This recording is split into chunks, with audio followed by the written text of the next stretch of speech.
Thank you very much for joining this call. I want the world to know who you are. So I'd like you to introduce yourself in the way you love it. Who are you? Sure. So my name is Mariam Montague, and I am a social entrepreneur. I live outside of Marrakesh in a little village, and I've been living in Morocco for nearly 20 years. So it Wow. is my adopted country. I am someone who is passionate about a particular cause, Mhm, and that is teen girls empowerment. mhm, So I'm a proud feminist. mhm. To give you a little bit more background about myself, so my mom is from Iran. I was Mhm, born in Egypt. I mhm, have a dad from New York. So I'm one of those strange, combinations of cultures. And now I like to call myself an adopted Moroccan. mhm, So I'm here trying to really inspire myself and my community around this whole issue of teen girls empowerment, because I feel like it's so critical to so many problems that we face mhm. today. So how did you come about this passion of yours? Because I've had the chance to come and visit you and see you in action with all your girls. Yes. So what's the story behind it? What's the sparkle? So I was raised by two feminist parents, and my dad was a huge inspiration for me. He was someone who was so profoundly convinced in the need for more gender equity and gender equality. He raised my brother and I very equally, Mhm, and he told me that nothing should hold you back. mhm, So he was working in humanitarian aid, mhm, and I was very inspired by his work and wanted to do the same. So I went and joined a nonprofit organization where for many years I worked um, in issues related to human rights and women's rights. mhm, And then I joined a management consulting firm where I was a management consultant mhm, for many years around humanitarian aid. mhm, So I think in all of my work, it became very clear to me that there was this lack of social justice mhm, for reasons that were hard for me to understand, because you and I can have this conversation, right? And there's no issue, right? You're not going to be thinking, oh, this is not a conversation to be had because she's a woman. yeah, But definitely not. yet, society has so profoundly made this series of choices, Mhm, and the cultural norms are such that men and women aren't treated equally, mhm, and girls and boys aren't treated equally. mhm, And the impact is so negative and mhm, so harmful for society. So I mhm. decided that this was my cause, and this is what I really wanted to devote my work to. So how did you start? Like, because like a lot of people, when they hear the word feminist and so on, they tend to think of Sure, a lot of stuff. Uh, sure, but yeah. yeah. So what? How do you define it, and what's the rationale for you? So I define it very simply, just to give you a little bit of background about myself also. So I am a woman who's married to a very wonderful man. Mhm, And I'm also the proud mom of two beautiful children, a mhm, boy and a girl. And so I would consider myself, reasonably typical. mhm, I think one of the reasons why people have a hard time with feminism is that they kind of attach it to a whole series of things that it's not, okay. which is radicals that hate men, that, you know, want to be better. And in fact, that's all really um, very misinformed. It really just means that I want to be considered Mhm, as an equal to a man, mhm, and I want a man to be considered as an equal to me. I want us to have the same rights and opportunities. I don't want us to be discriminated. I don't want to be discriminated against because I'm a woman. mhm, I wouldn't want my daughter to be discriminated against because she's a girl. mhm, So I just want us to have these same mhm, equal rights and opportunities. And of course, this is a vision that's shared not just by me, but by the United Nations, of which Morocco is a proud member, mhm. because gender equality is an essential human right. So let's move into concrete things. And that's Or because like topics may be very broad, but like, so what do you do to make it happen? What's the project sort about, and where's the meat? How does it go? So what Project SOAR is about is that we work in squads or girl packs of 20 girls, and we create a safe space for girls to go on a leadership journey with us. So we're a leadership institute, which means that we are empowering teen girls to be leaders. And we believe that teen girls have every potential to be, and that if we can put them in the right environment, share some tools with them, and co-create with them, that they will step into their leadership potential. This, in turn, will allow them to continue their education, get better jobs, and really become an asset to their communities. So we have our own curriculum that we developed, which is called Project SOAR in a Box. It takes a girl through 35 workshops where she learns to really understand her own value, to understand her voice, to understand her body, to embrace her rights, and to really start plotting a course for her future. So this is the transformative journey of the Project SOAR girl.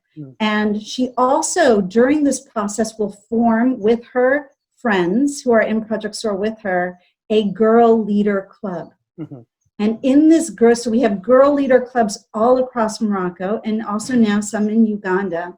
In this girl leader club, the girl will step into her leadership, you know, both within her family, within her community, and the impact has been amazing. I don't know, maybe I can share a screen with you. Of course. So you can see first a little bit about who is this Project SOAR girl, what kind of girl is she, and then maybe take a little peek at what the impact has been on SOAR girls around the country. Because it was going to be my question, because what does it mean concretely, like this kind of leadership transformation and so on? Because I've had the chance to see it, but our viewers need to feel a bit of that power.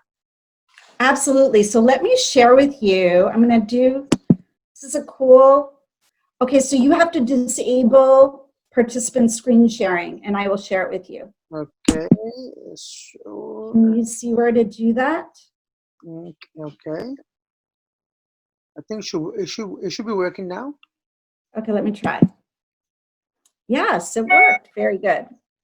So let me put this on the screen.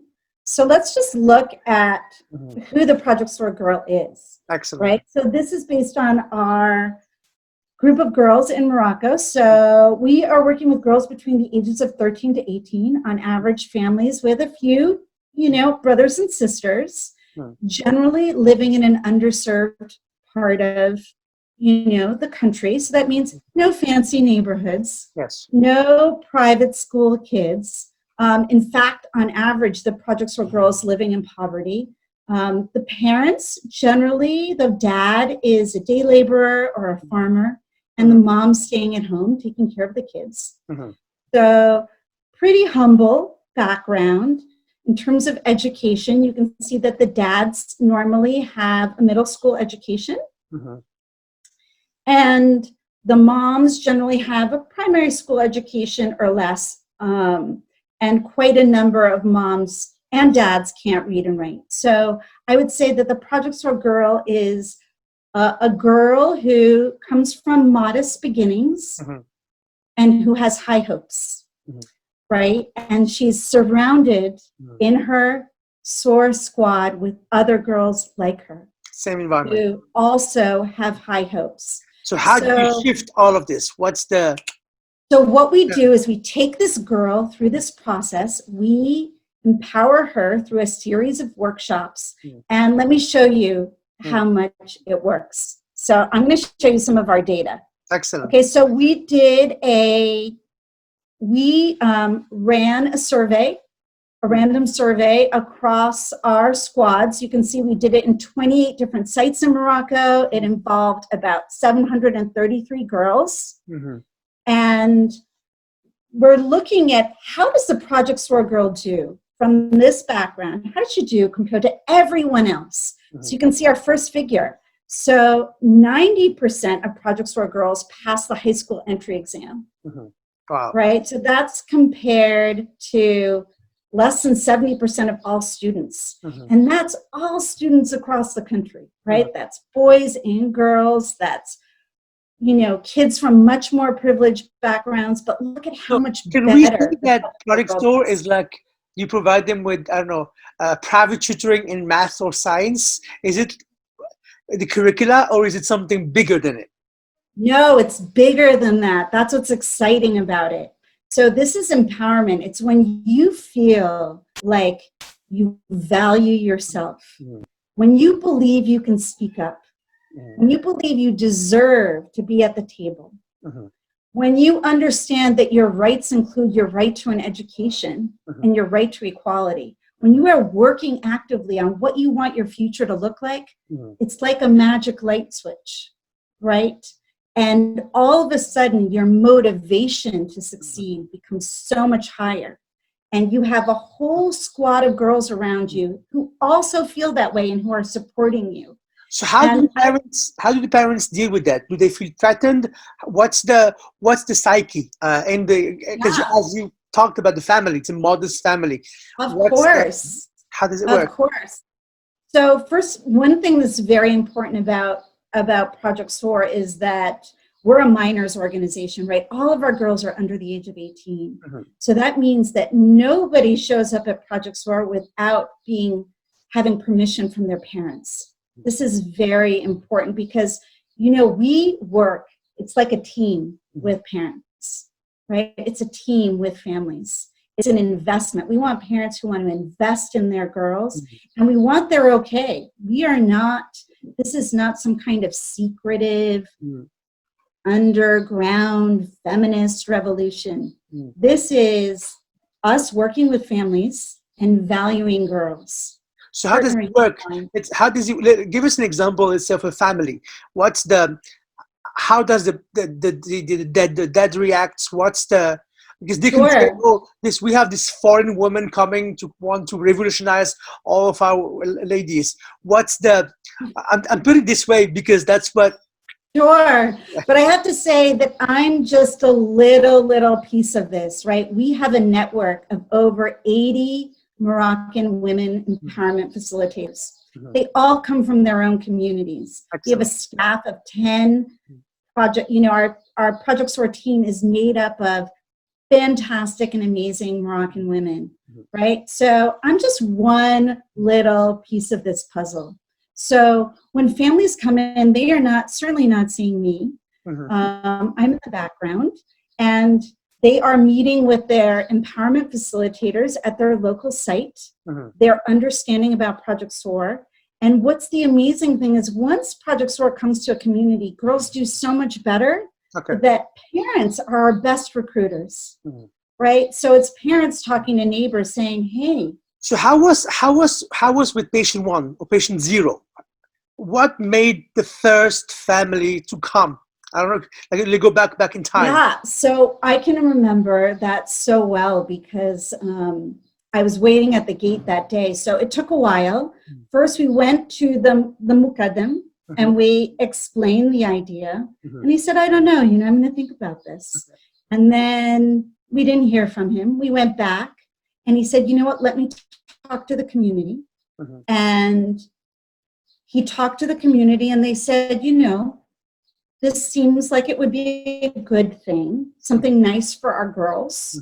And so I remember, and so this whole process of community input and the feedback loop, that took a period of months. How long? Time we registered. How long? It took me a year really to get it going. Yeah. So a year. I think this is one thing with being a social entrepreneur is that you have to believe in your solution. You have to be passionate about resolving the problem. Yeah, you didn't say that too much. It's like, okay, crap, I'm just gonna go and do something else. You really absolutely. And in fact, when I started Project SOAR as a concept, everybody said to me, Mariam, this will never work. Yeah. It's a great idea, but don't waste your time. Yeah. This just can't work in the Moroccan context. And I said, you know what? I'm going to try. Yeah. And I'm going to keep trying. And I think so many solutions never come to this world because people just simply don't have the perseverance. So and so when you spoke about, so it took like a year to get the muqaddam. It took a year to get going. Yeah. I piloted it in my own home with the community. Right, I had all kinds of Moroccan volunteers helping out. I had many girls coming from the community. Then one community started talking to the next community, and I started to not be able to manage it at my house. So that's how it grew. That's why I set up the headquarters. We hired a professional staff. Then we piloted it in 5 other locations, then 12 other locations, and gradually we grew. And so now it is a wave across the country of families partnering with Project SOAR, really investing in their teen girls. And I haven't showed you the rest of the results. I want to show them to you because I think they speak for themselves. So let me show you these. Look at this. We're coming up on our baccalaureate this summer. You can see that 95% of Project SOAR girls pass the baccalaureate. Wow. Compared to 54% of girls nationwide, right? 75% higher than the national average for girls. Over 94% of Project SOAR girls go on to higher education versus 51% of girls nationwide, right? And then look at this exciting figure around child marriage. So even though, of course, it's against the law in underserved communities, it's still happening. It's common, yeah. You know, where we live in the neighboring communities, many girls are still getting married under the age of 18. And what we can see is that the Project SOAR girl almost never gets married underage. She knows that her education is important, and she doesn't want to curtail it by getting married, you know, when she's a teenager. Like, there is time for marriage. We are, like myself, I'm a very happily married woman and a very proud mom. But 15, 16, 17, it's just not the right time. And that's why, in fact, the law has put this in place, that you should be of age to get married. Did you get some type of resistance from parents who wanted to marry off their daughters, and their daughters were like, no, I don't want to do that? What's the dandelions? What's the dark side? Well, one of, module 2 at Project SOAR is voice. And so that's where the girl understands that life can either happen to her. She can be quiet and life can happen to her, or she can develop her message and speak up. Because very often girls just don't feel like they have a choice, but parents are reasonable. So when a girl can negotiate with her family and say, hey, I want to get married, just not right now. You know, why don't I finish my education? I would love to be able to help the family out and earn an income at a job that really values my skills. Excellent. And so this is a kind of dance between the girl and her family. And families are actually really reasonable. You know, these families are smart. They get it. And so if we can have an intelligent conversation together, so many doors will open up, not just for the girl, but for her family too. You know, the girl's a sense of pride for her family. Conversations are happening like by the girls themselves. Yes, they are happening by the girl. Remember, Project SOAR walks shoulder to shoulder with girls. We do not talk down to girls. We do not want girls to look up to us. We co-create with girls. The girls are the motor themselves. Remember, Project SOAR's mission is empowering teen girls to be the leaders of today and tomorrow. Being the leader of today means you start by being the leader in your own life. So how many girls have you served so far? So over 2,000 girls. 2,000 girls. And my goal and my objective, along with all of my colleagues and all of the amazing women's empowerment facilitators, is to have every teen girl in Morocco be a Project SOAR girl. And how wonderful would it be for Morocco? Just think about the impact on the economy. Yeah, definitely. All of these girls who are educators and journalists and government employees and doctors and lawyers and scientists, We have so many girls who love math and science. We're right in the middle of a pandemic. Yeah. What a perfect way to bring a whole new generation of scientists. We'll go to the pandemic in a second. I want to go back to the project Soar in a Box. Yes. Because I remember you have a toolkit, right? Yes, we do. A toolkit and a curriculum and some equipment and so on, because you really want to take empowerment at the maximum. What is it about? Like, can you describe us a little bit? Sure. So Project Soar in a Box is our scaling up toolkit. So that means when you start as a social entrepreneur, right, you're not just looking to solve a problem in one tiny space, one location. You're looking to solve a much wider problem, to address, to provide your solution. And Project Soar in a Box is our solution for scaling. That means that we can very quickly and nimbly move anywhere. So the Women's Empowerment Facilitator, she gets everything she needs in a box. It's actually a bag, but we call it Project Soar in a Box. She has all of the curriculum. She has all of the materials, the sports supplies, the art supplies, all of the registration forms, the manuals. It's all packed very neatly into a toolkit. She also has period supplies for girls. And this is something that's so important because underserved girls very often drop out of school because they don't have something to manage their periods. So she's got that also in the box. So you can imagine this box, it's portable, it's on wheels. It can go anywhere. We've taken it to Uganda, you know, where girls are, you know, Project Soar girls there. You know, our plan right now, I'm talking to a donor about taking Project Soar to 4 other African countries. Wow. We're looking at adapting Project Soar for refugee communities, for IDP communities. So the scaling up framework of Project Soar is very important. And I think it's important, like I can say this to you, social entrepreneur to social entrepreneur, right? Which is when you develop your solution, be developing it to scale from day one. Think big, because it's very hard to retrofit your solution afterwards. So you mentioned some of the equipments in the bags. Yes. How is it produced? What is it? How do you supply them when it's run out? Or what's the model behind it? Sure. Well, one thing that's really important to know about Project Soar is even though they get this toolkit, Project Soar is much less about stuff than it is about what's up here. And that's really important because we can't make the Soar solution so expensive that it can't be scaled. And so what we do is we provide the curriculum in year 1 and some essential supplies. And then in year 2, we continue to top up the period supplies and just a few other things. So we call that when you're in your refresh year, you get just a refresh of what you need.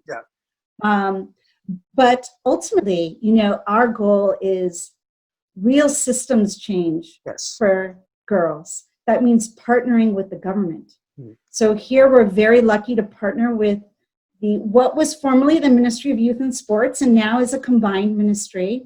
And for our expansion, we are looking specifically at ministries of education. In Uganda, where we have Project Soar is all in schools. And that's a great place for Project Soar to be because you're already in an environment of learning. People are very used to clubs. We have the Girl Leader Club. And it provides like a virtuous cycle for Project Soar. One thing in about a safe space. Did you go to talk to them or did they reach out to you? What was the... Yes. So, I mean, we had to be bold. We went and reached out, you know, right to the Ministry of Youth and Sports. And the Secretary General was this amazing woman who got it instantly. I mean, she was a woman who herself had been raised by feminist parents who, you know, here she is now, you know, multiple degrees, the Secretary General of a ministry. And she said, you know, if I could only have every girl have those opportunities. So she understood, and we were very lucky to get a memorandum of understanding and to get funding from the Moroccan government, which we are hoping that will not be touched by the pandemic. Yes. You know, this is a real challenge under the pandemic, that a lot of resources are flowing to the pandemic, whereas remembering that the pandemic is a moment in time, right? It's a period in time. Investing in teen girls is the investment in 40 to 50 years. So we have to make sure that we maintain all of these important programs, including the kinds that you run and kinds like Project SOAR. So how is, so to end up our conversation, so how has been Project SOAR affected by the pandemic? Are you able to run the workshops? What's the resilience plan? And then we can end up with the future. With Sure. See it going forward. Yeah. Sure, absolutely. Well, we were very lucky that we partnered with ISESCO, which gave us some emergency relief funds to get girls internet. So this is another thing with underserved girls. Like, internet is a luxury for a lot of people. You know, you can see, you remember the profile of the Project SOAR girl, right? There's not a lot of extra cash there to pay for internet. And I think that this is, you know, critical, is that the girl have access to internet so she can continue to access her education. Now that we know that schools are not going back, we are moving all of our squads entirely online. So we've already created with ISESCO learning groups across the country. Our facilitators are activated in interacting with girls.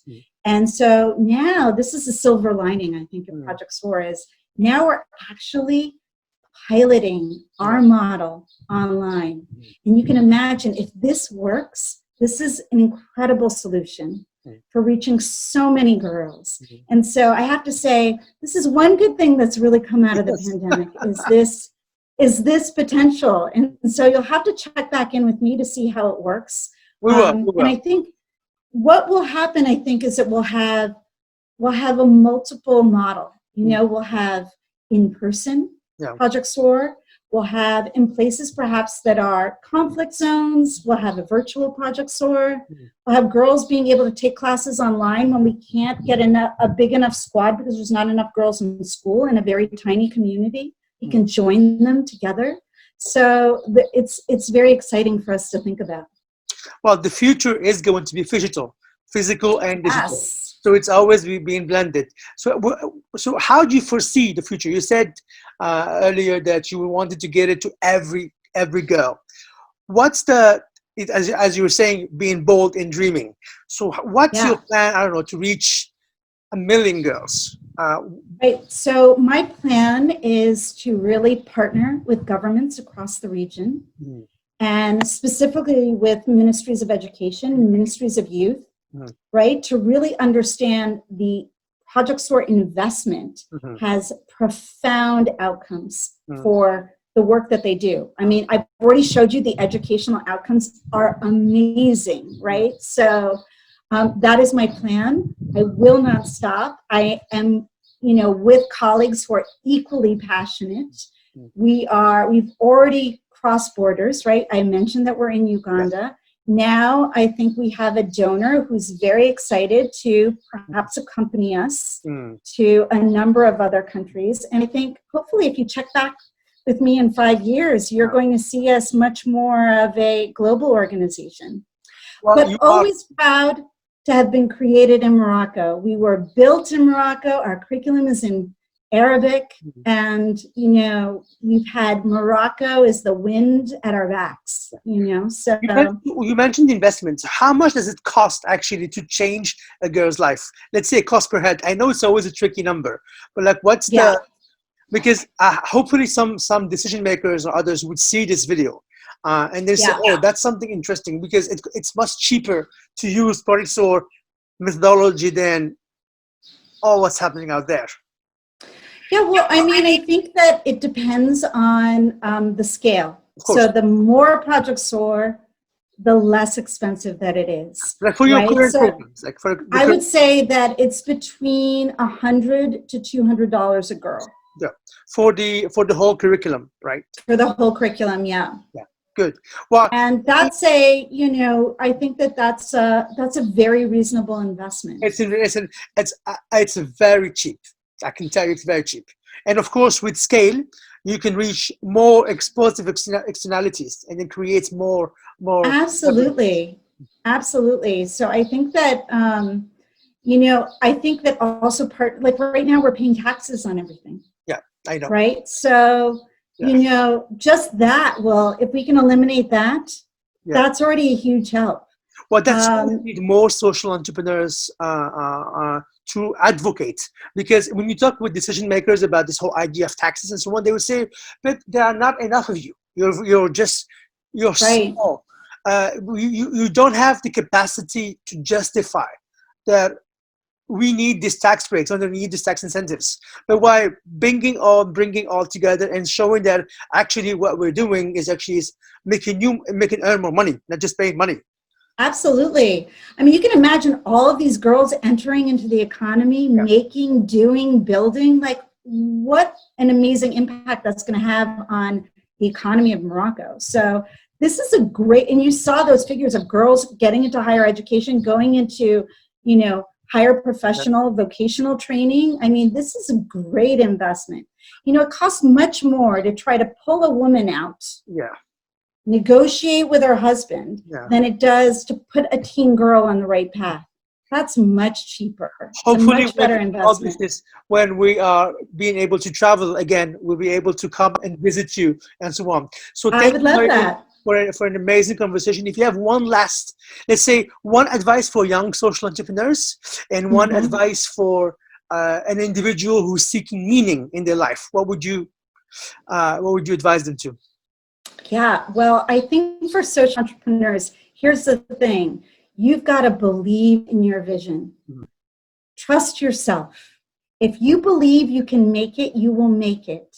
So I just think there's so many great inventors out there, you know, who together we can really change the face of things. So I'd love to see a much better enabling environment for social entrepreneurs, for us to talk to each other. I know that's so much of your work, Adnan, and how we met. So that's fantastic. And I think that in general, you know, all of us are put on this, you know, on this planet for a very short period of time. Our personal business motto is be good, make good, do good. And I believe I'm willing to share that motto with everyone. Let's all gather together and do that. Well, Mariam, thank you very much. It's very inspiring and refreshing. And God bless with everything you've been doing. And it's amazing. And I believe that, as you were saying, if all of us and more of us are in this together, we're going to be much and much and much more stronger. And as I said earlier, I hope that very soon we'll be able to travel back again and come and see and meet your girls, because I've met some of them. And I still remember my meeting with one of the girls who went to high school.